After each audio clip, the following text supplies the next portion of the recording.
Tanpa kata, tanpa nada,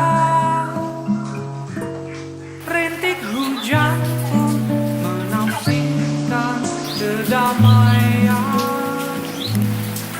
Hanya rasa, hanya prasangka yang terdengar di